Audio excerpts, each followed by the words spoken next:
When a homeless man approached Barron Trump asking for just $1, no one could have predicted what would happen next. What started as a simple act of kindness would spark a national movement, reunite a broken family, and change lives forever. The city was busy with life. Cars honked, people walked quickly through the streets, and the sound of conversations filled the air. On the corner of Broad Street and 17th Avenue in Cleveland, Ohio, a man sat leaning against the wall of an old convenience store. His clothes were worn, barely enough to protect him from the cold winter wind. Beside him, a cardboard sign read, "Anything helps, God bless." His name was Leonard, though most people didn't take the time to ask. At 42, he had been living on the streets for almost a year after a series of bad events took everything from him. He once had everything he cared about, but now each day was a struggle. Sometimes a passerby would throw a few coins his way, but more often people just rushed past him, avoiding eye contact. Leonard adjusted his beanie and shivered in the cold. He watched as all kinds of shoes walked by. High heels, sneakers, polished loafers. Then, out of the corner of his eye, he noticed something different. A pair of pristine white sneakers stopped just a few feet away from him. They weren't just expensive. They were the kind of shoes only a truly young and privileged person would wear. Leonard looked up, his curiosity growing.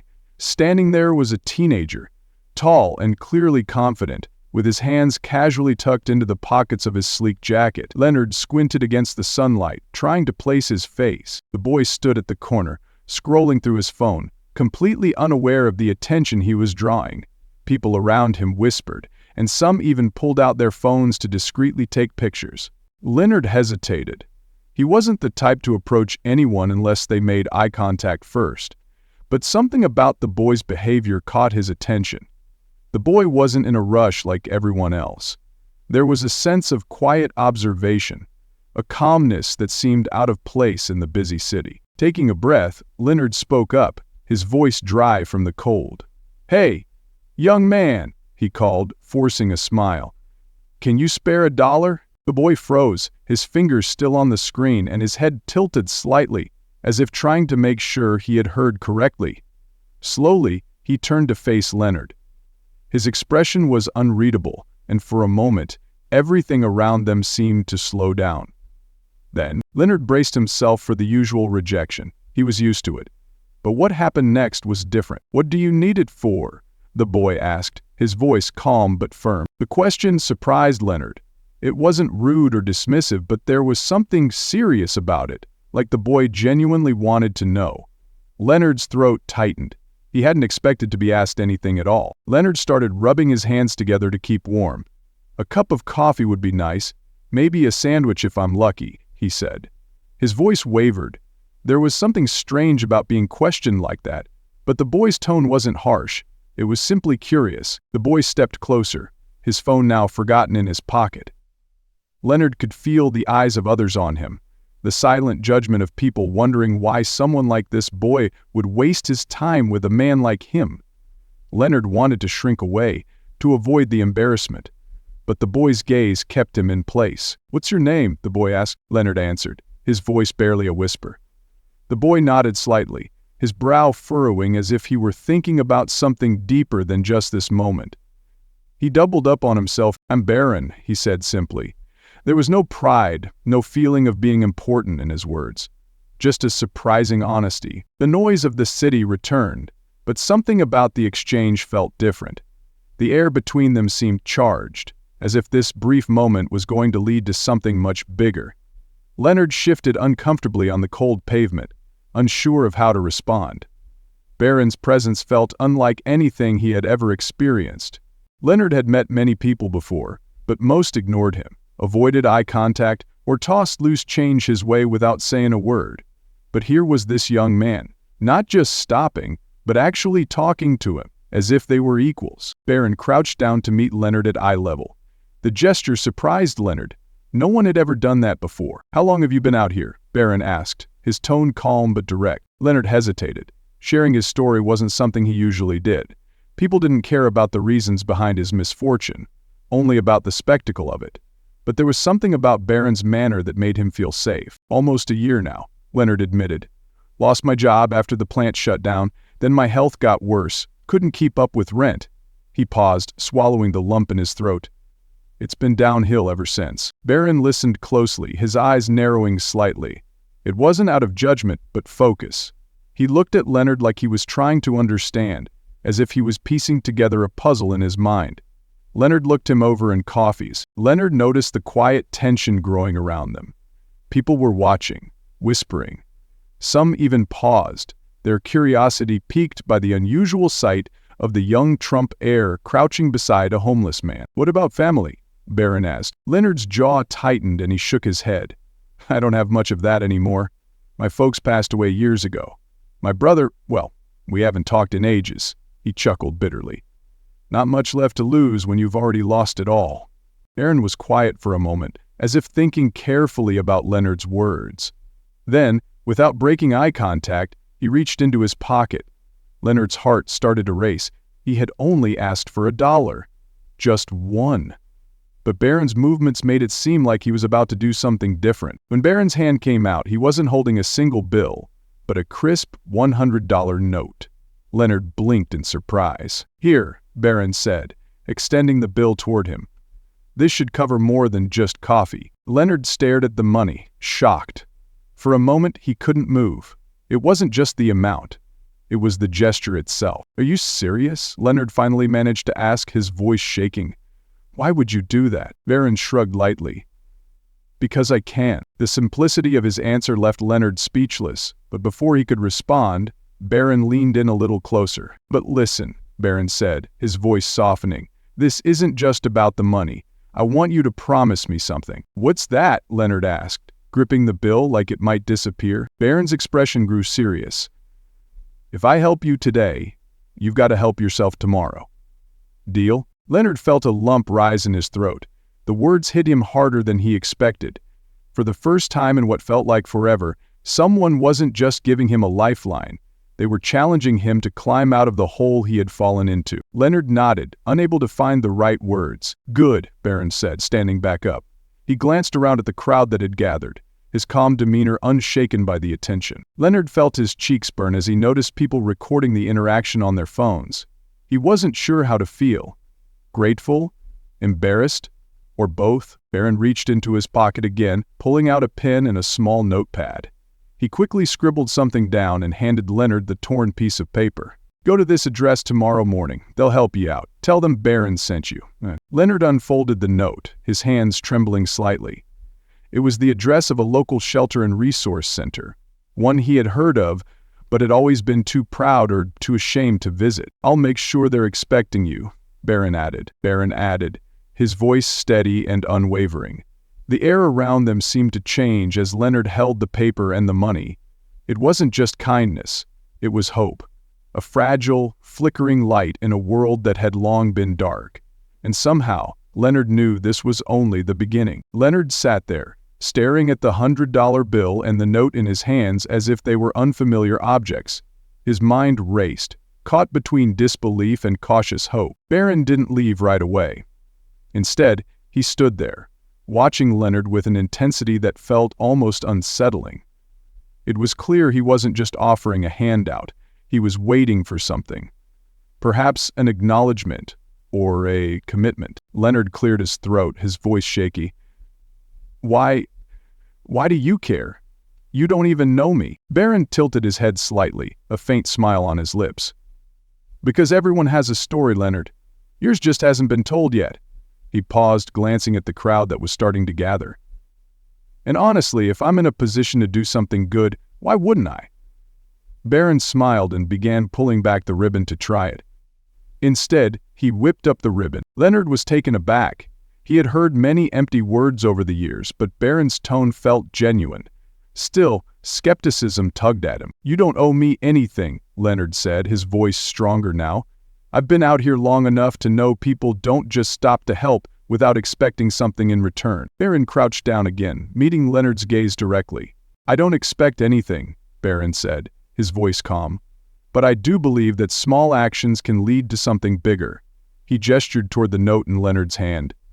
"That place has resources, job programs, counseling, whatever you might need. All I'm asking is that you show up." Leonard swallowed hard, feeling a lump in his throat.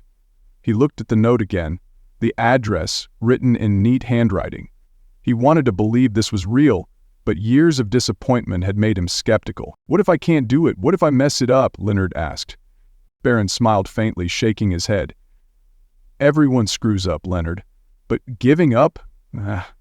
That's the only way you lose." His words were simple, but they hit Leonard harder than he expected. For a moment, the noise of the city seemed to disappear, and all he could hear was the quiet strength in the teenager's voice. The crowd around them had grown larger, and now phones were clearly pointed in their direction. Someone murmured, "Is that Barron Trump?" Leonard glanced nervously at the growing crowd. He wasn't used to being in the spotlight, and the weight of so many eyes on him felt suffocating. Barron seemed unfazed. If anything, he seemed to thrive under the pressure. His calm demeanor was in sharp contrast to Leonard's unease. "I wonder if they were asking the same thing of me," Barron thought. "Ignore them," Barron said softly, almost as if he could read Leonard's mind. "This is about you and me right now. No one else matters." Leonard felt a strange sense of relief. For the first time in a long time, he didn't feel invisible. Someone saw him, really saw him, and cared enough to listen. "All right," Leonard said, his voice steady. "I'll go. I'll show up." The Baron's expression softened, and a genuine smile appeared. "That's all I wanted to hear." He stood up, brushing off his knees, then glanced at the crowd. His voice grew louder, as if speaking for everyone to hear. "You've got more strength in you than you realize. Don't forget that." Leonard blinked, overwhelmed by a mix of gratitude and embarrassment. He wanted to say something, anything, but the words wouldn't come. Instead, he just nodded, clutching the note tightly in his hand like a lifeline. As Barron turned to leave, the crowd parted for him, their whispers growing louder. Leonard watched as he disappeared into the city, his figure blending into the stream of people. For the first time in years, Leonard felt a flicker of something he thought he'd lost: hope. As he looked at the note again, he realized this was the first step toward reclaiming his life.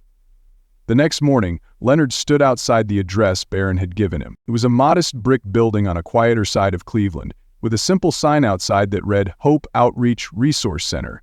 A few people walked in and out, some carrying grocery bags, others looking just as uncertain as Leonard felt.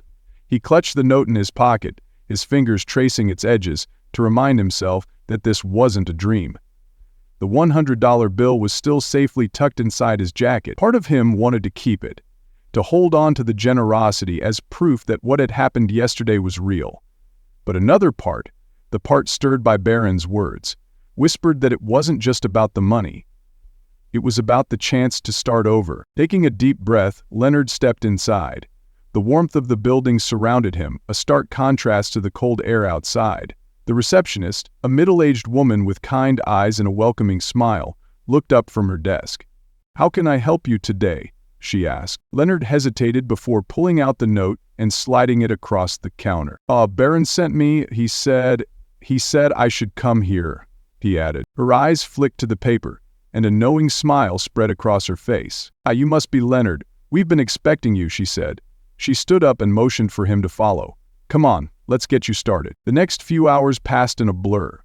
Leonard met with a caseworker who listened to his story without judgment, outlining a plan to help him get back on his feet. They set him up with a temporary bed in their shelter, arranged a doctor's appointment to take care of his health issues, and even connected him with a job training program.